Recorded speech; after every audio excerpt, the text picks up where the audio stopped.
Order! Order! You are an incorrigible delinquent at times. Behave yourself, man!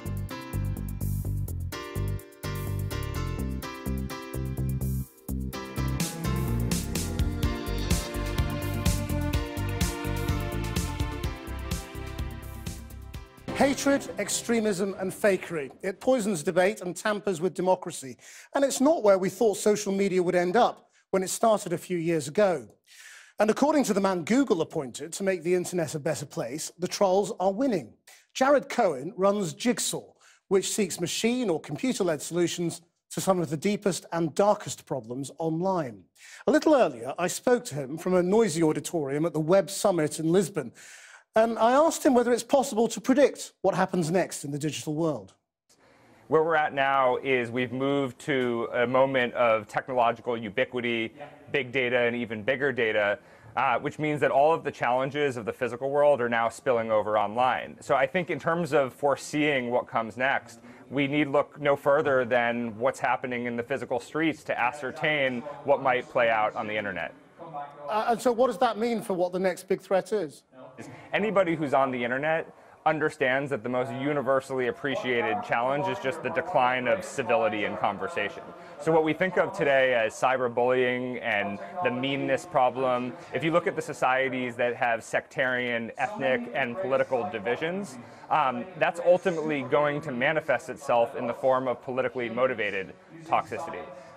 So I think that the way to address this is we have huge opportunities to leverage the power of machine learning and artificial intelligence to empower publishers and platforms around the world to use the best tools at our disposal to facilitate better conversations.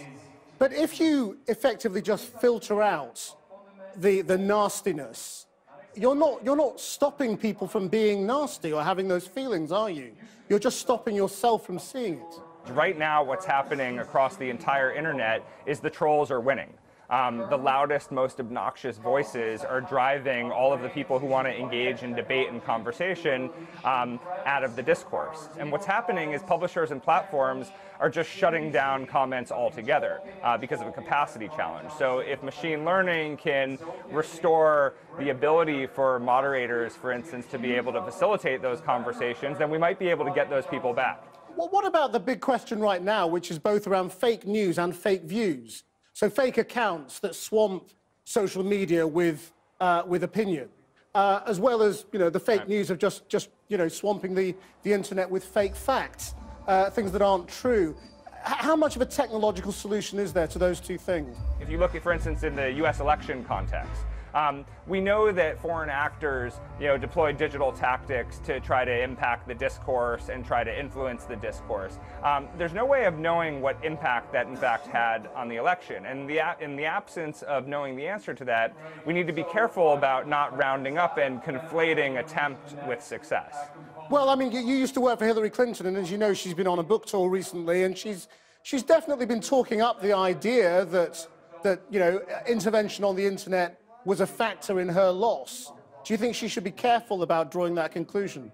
I mean, I think that's something that will be debated for decades, even decades from now. I think she has a story to tell. She's telling it, but I think the short answer is nobody really knows exactly what happened. And a lot of skeptics feel that this is Google's way of sort of atoning for its sins, if you like, and actually what it should be doing is just piling resources into hiring huge numbers of people to moderate what's coming up on Google searches and act quicker against the bad stuff on the internet. When we look at the sort of hybrid challenges that are on the horizon, and we ask the question, what can engineering do cross-platform across the entire internet?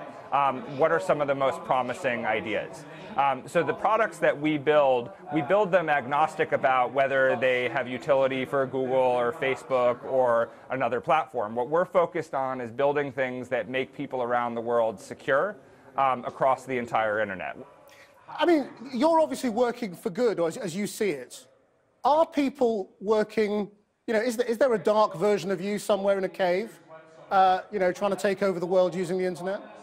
All the different countries, all the different actors with all their different values and motivations, which run a broad spectrum, are going to play out online in the same way that they played out offline. So you have terrorists, you have criminals, you have repressive regimes, you have sort of transnational illicit actors, and throughout history, they've always used the best tools that they have at their disposal to wreak havoc. The sort of advantage that we have is the engineering strength. The greatest engineering capacity exists in parts of the world that don't want to see those actors win out online. Jared Cohen, thank you very much. Thank you very much.